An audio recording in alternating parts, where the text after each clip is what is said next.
I almost vomited, puked, barfed when I saw the clip that I want to play for you here, where Elon gets heckled and then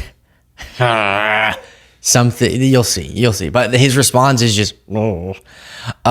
So he's campaigning for the Supreme Court race in Wisconsin happening tonight, and he's spending money on this. And even though he's doing the thing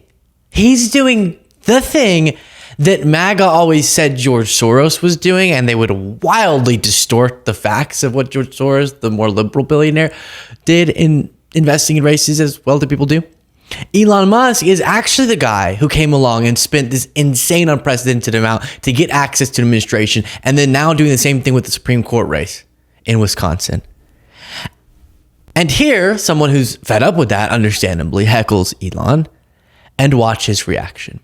If you appreciate the show, a lot to go through, please do click the subscribe button. The federal government, like shocking, really. It's insane. Yeah, it's really wild. So, I mean, it was inevitable that at least a few Soros operatives would be in the audience. Give my regards to George. Say hi to George for me.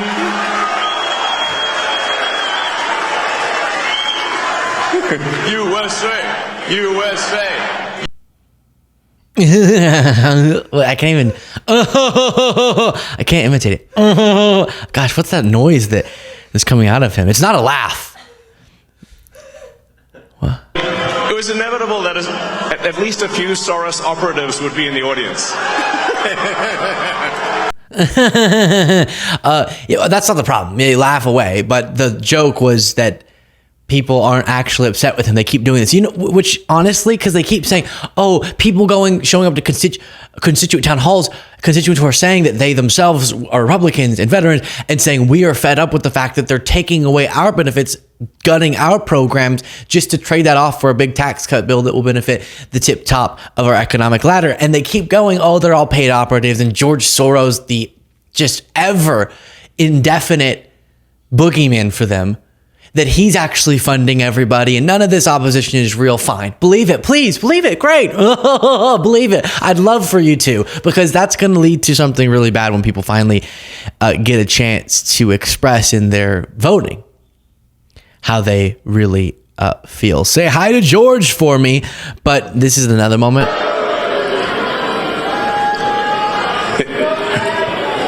We got another Soros sleeper agent there.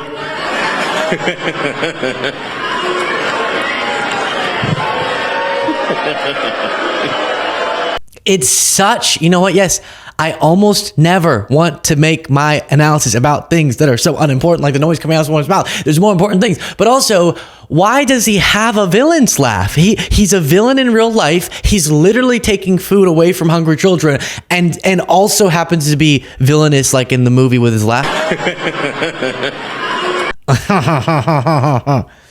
I killed your entire family. You know my evil plan now. So the other crazy thing about this is that he's saying that, right? None of this opposition is real because everything's just being controlled by George Soros, the Jewish billionaire. It's all being controlled by him. And then Elon's doing the thing. No, you, sir. And a funny moment played out where George Soros was brought up again because God forbid his organizations. It's fine when Elon invests more than George, but whenever Soros or connected organizations, as again, people with a lot of money, but they only ever focus on him, do in races when they care about something, and the fact that we allow the type of money and the way that it is in the race is broken. But right now in our system, that's how it goes. And they're fine with that with Elon. But then when Elon's spending more than George Soros, way more, they'll still bring up George Soros like it's some conspiracy. Watch this play out with Republican Congressman Brian Steele. But it shouldn't be lost on your viewers that George Soros has poured millions of dollars in, and the Democratic governor of Illinois, the state to the south of Wisconsin, has also poured millions in. Why? Because the left wants to drive forward a radical agenda. In the state of Wisconsin, we're concerned about parental rights, school choice, voter integrity, and that is why in Wisconsin we're working so hard to get Brad Schimmel on the court. I looked at the numbers. When it comes to George Soros, he's donated $2 million to the Wisconsin State Democratic Party this cycle. Just by comparison, you're looking at $19 million, more than $19 million for Elon Musk and affiliated groups is why. It's crazy. Oh, there's a suspicious, malicious plot going on here because George Soros' organization is Wisconsin. Oh, well, Elon did, more than 9 times that. Oh, we don't care. No, that's fine. That's good. That's not anything that bothers us. Jessica Tarlov made the same point. What was a surprise, though, was hearing Elon Musk, who is in Wisconsin because he's trying to buy an election there for a Supreme Court seat. And he's saying, we're the Soros operatives, but we're basically at Musk operative level. So he's the biggest donor by far and away, nearly $20 million given. And there's a chart that you can all Google and pull up, and it shows the other people who've donated. The Democrats down there at the bottom of it with, a couple $1 million that they've thrown in there versus Musk. And what he's not telling people is that he's in the process of suing to overturn a Wisconsin law that prevents Tesla from operating and owning dealerships there in Wisconsin. They only allow third parties to be the ones that are operating them, not the auto manufacturers themselves. So it's about his own interests, which is the same thing as getting more of these government contracts. And everything that he's accusing the other side of doing, he's actually doing himself. And we're going in circles about this. The Republican National Committee, blind eye again to what Musk is doing. They were just total random thing in the B-roll, and this is something that television stations do. Someone's flipping off someone and they blur out the finger. I always found that, I just find the TV role so funny. Like, as if seeing a middle finger is going to do something to you. Like, it's the middle, you've seen someone's middle finger blurred out. It'll be insulting. Now, in a moment where people are justifiably upset, and I will show you more clips from this Elon speech. Actually, let's look at a little bit more, and then I'll show you a more positive video. But I think the real issue is who's organizing and funding that. Like the same people that organized and funded the infiltrators, who are the hecklers earlier tonight. So it's whoever they are, Why is everyone funded? Maybe we just don't like you. Elon, I don't like you. There are people actually, it has to be paid. Otherwise, they would have to contend with the fact that Americans like them are being hurt by them. And I guess we know some of their names, but it's really, Soros and a bunch of others.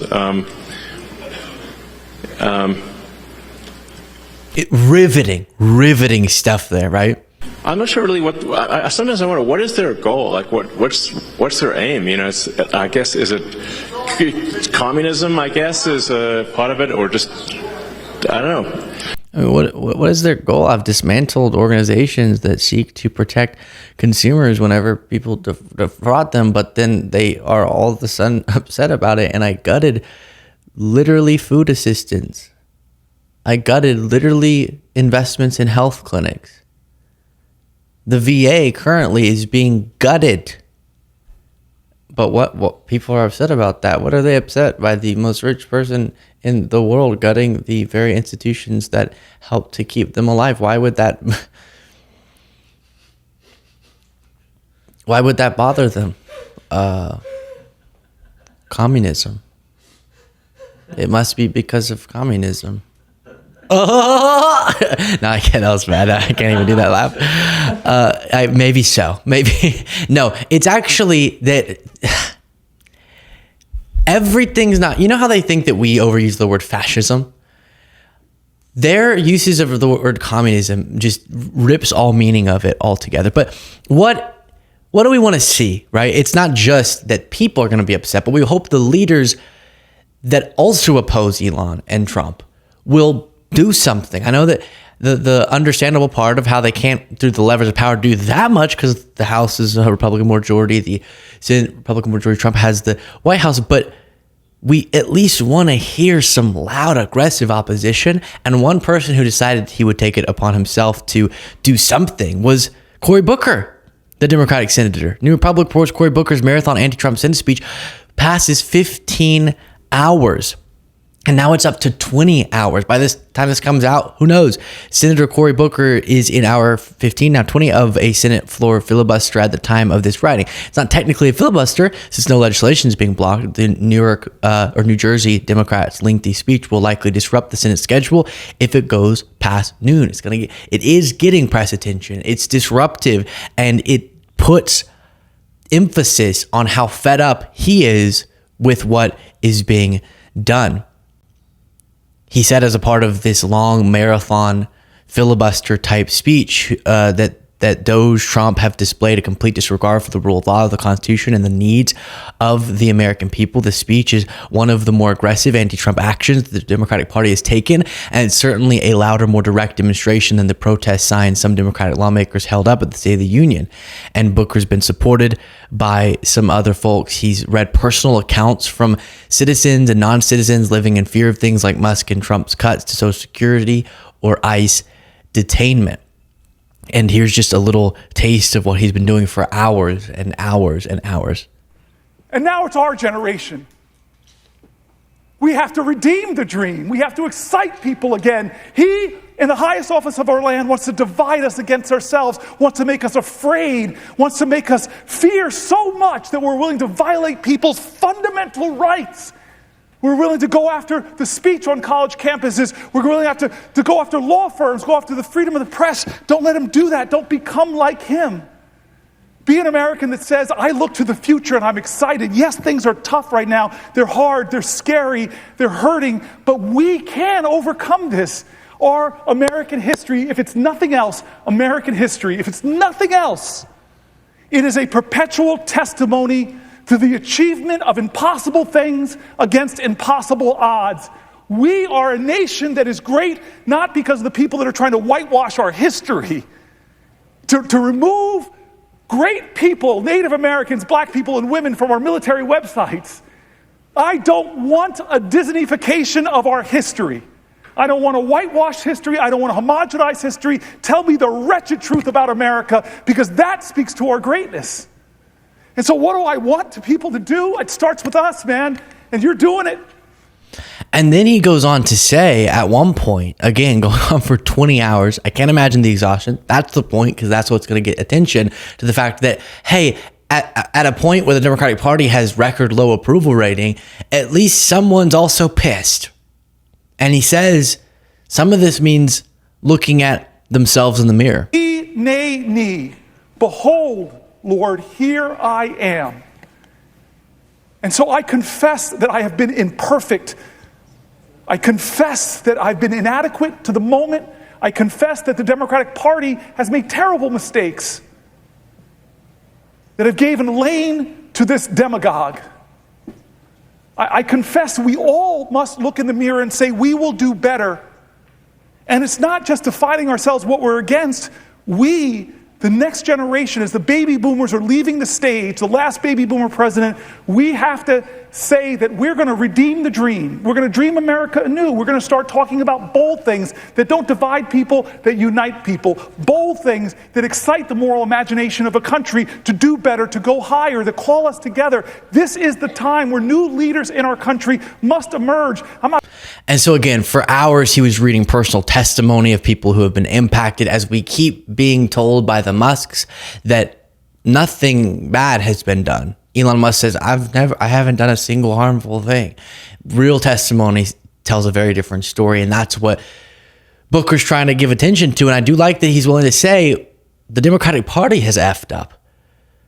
They've messed up. They've failed, clearly, because Trump won, right? And that was a referendum on people not thinking, in some cases correctly, some cases incorrectly, some correct perceptions, some incorrect perceptions, that the Democratic Party had failed or didn't care about them and their struggles. And so in a very visceral, because after hour and hour and hour not sleeping, and that's going to get pretty brutal, but it is going to get press attention, and it's going to hopefully start the right conversation about what it is that Booker's fed up about, representing other people's anger. Another moment from this speech. Meanwhile, Elon's doing this. Thing to ask for. We're obviously seeing like some crazy stuff in D.C. where it seems like it's like any federal judge can stop any action by the president, of the United States. This is insane. Like this has got to stop. It's got to stop at the federal level and at the state level. It's got to stop, meaning checks and balances. That's how an executive is checked, is held to the law. And by the way, the delivery, I know some of this is just personality, you don't want to criticize whatever, blah, blah, but you know how much they criticized Harris for reading, her speech. It was with the same speech of teleprompter. Okay, maybe she could have added more details, made more a little more interesting one speech to the other. But can he just have a planned speech and deliver it? Because this is so, I cannot imagine going and listening to that as he just kind of spitballs. So what do they do with it? They're just communists, and they just at one point he said, it seems like the people who hate me, it's just because they don't want us to take away free stuff from illegals. And it's like, what are you who is this for? I guess people are vibing with it, but at the same time, the Republican Party, the House Republicans, as we talked about in a different segment, some of them are hoping that the special elections in Florida today and the Supreme Court Wisconsin election, that those go the way of liberals, just so it will force the Elon effect to be realized, that he's politically damaging. So he'll get pushed out, because even Republicans are realizing he could be a real political liability, because a lot of people, even Republicans, don't like seeing the richest man come in and destroy their government. Share your thoughts in the comments, support the show, get the members only bonus show by clicking that join button below.